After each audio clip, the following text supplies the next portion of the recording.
Marilah kita menyiapkan hati dan batin kita untuk menghadap Tuhan dalam doa. Dalam nama Bapa dan Putra dan Roh Kudus. Amin. Ya Allah yang Maha Kuasa, terima kasih karena Engkau telah melindungi kami. Sebentar lagi kami akan mendengarkan dan merenungkan firman-Mu. Semoga apa yang kami dengarkan dan kami renungkan dapat kami resapkan dalam hidup kami sehari-hari. Dengan pengantaran Yesus Kristus, Putra-Mu Tuhan kami, yang bersama Dikau dalam persatuan Roh Kudus, hidup dan berkuasa Allah sepanjang masa. Amin.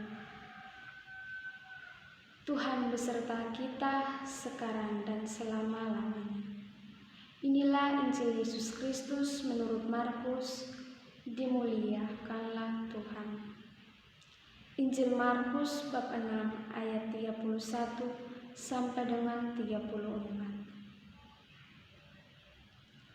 Kemudian rasul-rasul itu kembali berkumpul dengan Yesus dan memberitahukan kepadanya semua yang mereka kerjakan dan mereka ajarkan.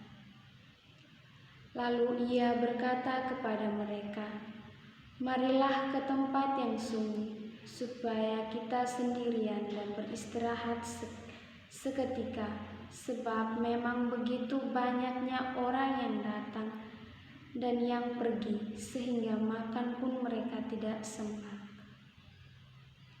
Maka berangkatlah mereka untuk mengasingkan diri dengan perahu ke tempat yang sunyi. Tetapi pada waktu mereka bertolak, banyak orang melihat mereka dan mengetahui tujuan mereka. Dengan mengambil jalan darat, segeralah datang orang dari semua kota ke tempat itu sehingga mendahului mereka. Lalu ketika Yesus mendarat, ia melihat sejumlah besar orang banyak, maka tergeraklah hatinya oleh belas kasihan kepada mereka, karena mereka seperti domba yang tidak mempunyai gembala. Lalu mulailah ia mengajarkan banyak hal kepada mereka. Demikianlah sabda Tuhan.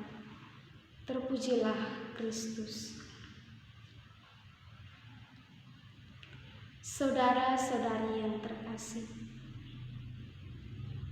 dalam bacaan Injil hari ini, Yesus mengajak para murid-Nya pergi ke tempat yang sunyi untuk beristirahat.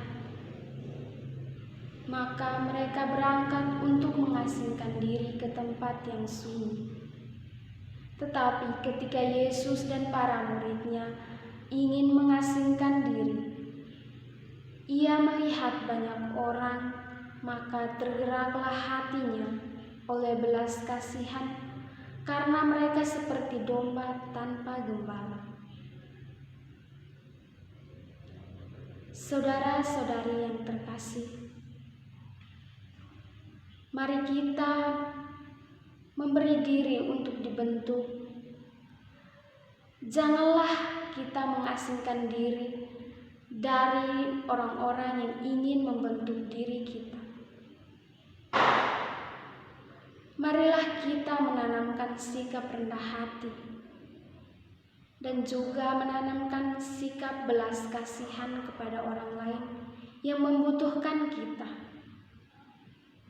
Karena hidup bukan semata-mata untuk kepuasan diri sendiri, namun berbuah nyata bagi orang banyak. Semoga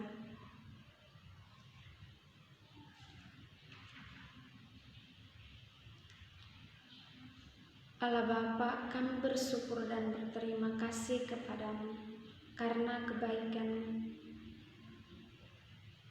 Semoga dengan merenungkan sabda-Mu ini, kami dapat belajar dan menanamkan sikap belas kasihan dalam diri kami.